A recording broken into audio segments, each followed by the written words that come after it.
किसी भी नेता को इंटरनेशनल लेवल पे कोई भी ख्याति प्राप्त नहीं है। चाहे आप सावरकर चले जाओ, आप हेडगेवार चले जाओ, जब आप गोलवकर चले जाओ, इंटरनेशनल लेवल पे किसकी ख्याति है? सिर्फ दो नेता की है पूरे दुनिया में, गांधी और अम्बेडकर। ओबीसी वालों को ये लगता हो कि वो कट्टर हिंदू है या हिंदू रह के उनको राइट्स मिल जाएंगे। राइट्स उनको संविधान ने दिए, बाबा साहब डॉक्टर भीमराव अम्बेडकर के संविधान ने दिए। मेरठ में घटना हुई है, एक बच्ची की माँ को कुल्हाड़ी से मार दिया जाता है, तो वहाँ भी वर्तमान में ये मौजूदा सरकार है, इन्होंने वहाँ पर तो इक्वलिटी नहीं दिखाई।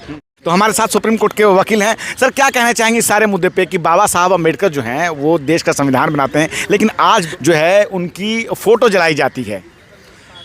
मैं समझता हूँ कि जब भारत देश आज़ाद हुआ था तो ये 75 साल से तो बाबा साहब का अपमान इसलिए कर रहे थे कि उन्होंने रिजर्वेशन दिया। अगर उनकी लड़ाई बाबा साहब वर्सेस BN राव की है तो सबसे पहले उन्हें गाली BN राव को देनी चाहिए कि उससे बोलना चाहिए कि उसने SC ST को और OBC को रिजर्वेशन क्यों दिया, SC को पॉलिटिकल रिजर्वेशन क्यों दिया, SC को जो राइट्स मिले हैं, माइनॉरिटी के मोस्टली राइट्स मिले वो उन्होंने क्यों दिए, वो उस बात पे नहीं कहेंगे। अब आप ये देखिए कि भारत में इस समय एक अवधेश्वर जो महाराज जी है वो भी इस बात को कह रहे थे कि हमें डर मुसलमानों का नहीं है, हमें डर इन अम्बेडकरवादियों का है। तो जो डर अम्बेडकरवादियों का इस समय भारत के सिस्टम में घुस चुका है, ये बाबा साहब का अपमान इसलिए कर रहे हैं। बाबा साहब का अपमान ये इसलिए कर रहे हैं कि सस्ती मानसिकता और सस्ती ख्याति प्राप्त करने के लिए भाजपा और RSS के जो टटपुंजे बनने के लिए, भाजपा RSS से टिकट मांगने के लिए, आप ये समझना कि चाहे जितना ही बाबा साहब का नाम लें, भाजपा और RSS के लोग टिकट तब देते हैं जब आप SC ST के रिजर्वेशन के खिलाफ बात करते हैं, SC ST OBC के राइट के खिलाफ की बात करते हैं, जब आप रिजर्वेशन के खिलाफ। भाजपा के तमाम बड़े नेता जो हैं, खुद प्रधानमंत्री जो है नरेंद्र मोदी या अमित शाह, वो तो लगातार जो है बाबा साहब का नाम लेते हैं। वो बोलते हैं कि भाई हम उनके जो है उन्होंने जो संविधान बनाया हम उनके प्रति आस्था रखते हैं, लेकिन आप कह रहे हैं कि जो गाली देते हैं उनको वो टिकट देते हैं। सम्मान तो गांधी का भी करते थे, लेकिन फिर पीछे से गॉडसे की पूजा करते थे। इस बारे में क्या कहना चाहेंगे आप? दुनिया के सामने तो वो गांधी का बहुत सम्मान, खाने के दांत कुछ है और खाने के कुछ और है। मैं कह रहा हूँ दुनिया के सामने तो वो गांधी की बात करेंगे, गांधी ने देश के लिए किया, गांधी ने सत्याग्रह का आंदोलन करना सिखाया भारत को, गांधी ने आज़ादी दिलाई भारत को, लेकिन पीछे से तो उसके मारने वालों का समर्थन करते आए वो। अब 75 सालों से आपके सामने तो इतिहास है।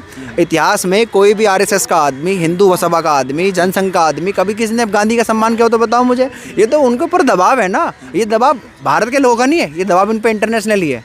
क्योंकि उनके किसी भी नेता को इंटरनेशनल लेवल पे कोई भी ख्याति प्राप्त नहीं है। चाहे आप सावरकर चले जाओ, आप हेडगेवार चले जाओ, जब आप गोलवकर चले जाओ, इंटरनेशनल लेवल पे किसकी ख्याति है? सिर्फ दो नेता की है पूरे दुनिया में, गांधी और अम्बेडकर। हाँ, उन्हीं का सम्मान करते हैं। आप जितने भी देश जाओगे तो बाबा साहब का सम्मान होता है और गांधी का सम्मान होता है। तो ये लड़ाई उनकी इसलिए है। अभी बातचीत के दौर में आपने कहा कि इतिहास का आपने चर्चा किया, इतिहास की। अजीत डोभाल जो कि अजीत डोभाल कहते हैं कि इतिहास से हमें सीखना होगा, हमें बदला लेना होगा। जो इतने बड़े ब्यूरोक्रेट हैं वो इस तरह का स्टेटमेंट जो है पब्लिक में देते हैं, उसको लेकर क्या कहना चाहेंगे? शायद जो अभी जो जैन जी है, जो भाजपा और RSS मानसिकता के लोग हैं, ये शायद अजीत डोभाल की बात कर रहे हैं, लेकिन उनको MN काओ के बारे में नहीं पता कि MN काओ कौन थे, जो रो के संस्थापक थे, और कैसे जनसंघ की मोरारजी देसाई की पार्टी ने खुद पाकिस्तान वालों को सूचना दी थी, क्या कह के कि वहाँ पे हमें आपका जो परमाणु बम वाला बनाने वाला आपका जो साइंटिस्ट है वो हमें मिल गया है, तो उन्होंने हमारे सारे रोके एजेंट वहाँ पर मार दिए थे। तो ये तो इस तरह की मानसिकता वाले लोग हैं। ये तो पाकिस्तान के कभी आज तक कोई कांग्रेस का नेता या कोई विपक्ष का, जो आज वर्तमान में विपक्ष पार्टी है, कि उनका नेता कोई पाकिस्तान में गया? इनके नेता पाकिस्तान में गए, मोदी पाकिस्तान में गए, अटल बिहारी वाजपेयी पाकिस्तान में गए, आडवाणी जिन्ना की कबर पे गए। तो आप ये देखें ना इनकी मानसिकता क्या है। ये दुनिया को दिखाने, भारत में दिखाने के लिए कि मुसलमानों के खिलाफत की बात करते हैं, लेकिन दुबई में अवार्ड ले जाते हैं सर्वश्रेष्ठ सिटीजन का। तो ये आप देख रहे हैं कि मानसिकता क्या है। ये मानसिकता हिंदू मुस्लिम में हमारे लोगों को उलझाने की और अपनी सत्ता पे हमेशा कायम रहने की। आप देखना प्लेटो की लोकतंत्र पे क्या परिभाषा, क्या डेफिनेशन देते हो लोकतंत्र पे। वो कहते हैं कि आप जितना ज़्यादा लोगों को खुश रखोगे वो आपको जिताते रहेंगे और आप हमें सत्ता पे काबिज रहोगे। धर्म की बात करोगे तो आप हमें सत्ता पे काबिज रहोगे। तो आप कहीं ना कहीं ये कहना चाहते हैं कि अभी भारत की जनता जो है कहीं ना कहीं धर्मांध हो गई है, क्योंकि हम देखते हैं कि बहुजन लोगों के खिलाफ लगातार कुछ ना कुछ ऐसी घटनाएं होती हैं। अभी MP में जो है कि यादव की फिर से चोटी काट दी गई है। अब आप ये देखिए, भारत में OBC जो है हिंदुत्व की रीढ़ की हड्डी है। आप भी समझते हो, मैं भी समझता हूँ, हिंदुत्व की रीढ़ की हड्डी इस समय OBC है। लेकिन जिस तरीके से आपने अभी UP में हुआ उसको पेशाब यादव को, लेकिन वहाँ पे तो सरकार भी यादव की है। मध्य प्रदेश मोहन यादव मुख्यमंत्री मोहन हैं। यादव मुख्यमंत्री है, लेकिन उनकी फिर भी छुट्टियां इसलिए काट दी कि वो कथा कर रहे थे या वो कुछ वेद पुराण का ज्ञान रखते थे। तो आप भी मान सकते थे कि अगर ओबीसी वालों को ये लगता हो कि वो कट्टर हिंदू है या हिंदू रह के उनको राइट्स मिल जाएंगे, राइट्स उनको संविधान ने दिए, बाबा साहब डॉक्टर भीमराव अम्बेडकर के संविधान ने दिए।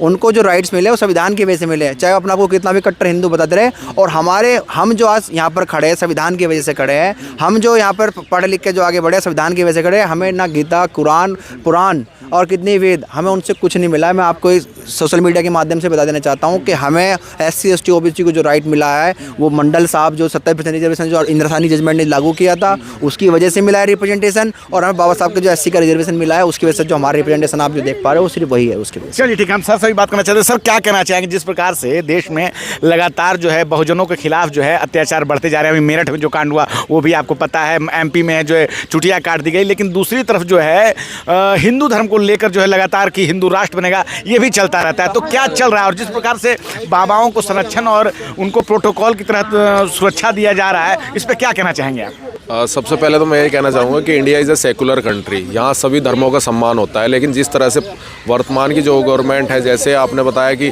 जो BJP सरकार है बाबा साहब का भी सम्मान करती है, लेकिन आप ये समझिए कि जो बाबा साहब का सम्मान करता है वो इक्वलिटी को मानता होगा, आर्टिकल 14 को मानता होगा। लेकिन अभी जो मेरठ में घटना हुई है, एक बच्ची की माँ को कुल्हाड़ी से मार दिया जाता है, तो वहाँ भी वर्तमान में ये मौजूदा सरकार है, इन्होंने वहाँ पर तो इक्वलिटी नहीं दिखाई। अगर किसी अन्य व्यक्ति के साथ ये हो जाता तो एकदम से बुलडोजर चल जाता है। लेकिन जैसे ही दलितों पे बात आती है तो ये सिर्फ दिखाने के दांत इनके कुछ और होते हैं और खाने के कुछ और होते हैं। तो दलितों के लिए इन्होंने अलग कानून बनाया हुआ है, दलितों की सिर्फ संवेदना दिखाई जाती है। जैसे हमारे प्रधानमंत्री जी काफ़ी बार बयान देते हैं कि मैं दलितों के घर खाना खाने जाता हूँ, या दलितों को मत मारो मुझे मारो। तो आप इस चीज़ से समझिए कि ये जो मानसिकता है ये सिर्फ दिखाने के लिए वोट बैंक की राजनीति है कि दलितों की किस तरह से वोट हम ले सकते हैं और किस तरह से उनको अपने झांसे में उलझाए रख सकते हैं। तो मैं अपने लोगों से तो यही अपील करना चाहूँगा कि किसी भी तरह एक अम्बेडकरवादी विचारधारा अपनाएं, इक्वलिटी को माने, सभी को समान दर्जे की नज़र से देखें। लेकिन मौजूदा जो सरकार है वो इस तरह की विचारधारा नहीं रखती।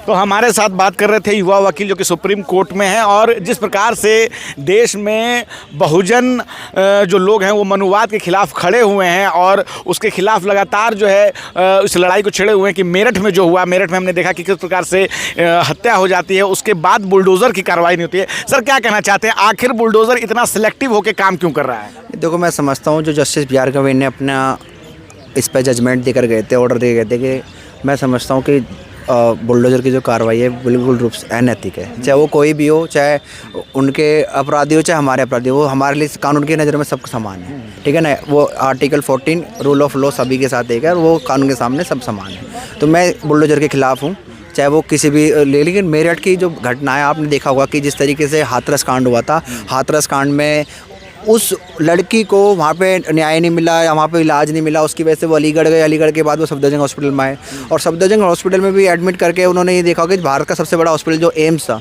उसको वहाँ एडमिट होना चाहिए था, लेकिन उसकी डेथ वहाँ पे सफदरजंग में हो जाती है।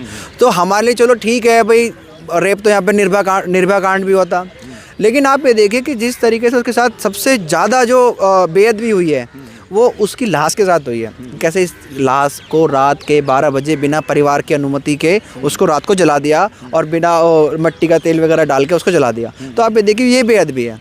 और इसमें जो लॉ एंड ऑर्डर जो DGP थे वो वहाँ पे खड़े होकर हंस रहे हैं कि भाई कुछ ऐसा हुआ ही नहीं है। तो ये सबसे बड़ी बेअदबी है SC ST की। ये हमारी औकात है इस समय कि अगर हमारी बहन बेटियों का रेप भी होता है, हमारी बहन बेटियों के साथ अगर गलत भी होता है, जघन्य अपराध भी होता है, तो उनको वो कैरेक्टर एसिनेट करते हैं। ऐसा कैरेक्टर एसिनेट मेरठ में कर रहे थे। मेरठ में भी कुछ मीडिया उनकी इस तरह की बयान चला रही थी कि उस लड़की की उस लड़के से काफ़ी साल से प्रेम प्रसंग चल रहा था या वो लिव इन रिलेशन में थे। वो तो इस बहुत तमाम तरह की बातें चल रही थी, लेकिन वो जब वो मिल गई तो सारी बात आपके सामने आ गई। उसने अपना स्टेटमेंट भी दे दिया कि उसने उसकी माँ को उसके सामने मारा, उसको अगवा करके ले गया और 3 दिन जहाँ लड़की रही है वहाँ पे वो तमंचों की उसमें तमंचे और पूरा सिस्टम जो उनका था वहाँ पे उसमें उसके संरक्षण में रही है लड़की वो। तो आप ये देखिए ना किस तरीके से हमारी बहन बेटियों की इस समय इज्जत नीलाम हो रही है, लेकिन हमारे तमाम जो लोग हैं SC ST OBC के अभी भी कट्टर हिंदू बने पड़े हैं और हिंदू की रीढ़ की हड्डी बने हुए। तो मैं समझता हूँ कहीं ना कहीं ये बहुत गलत है और आने वाले समय में हमारे समाज के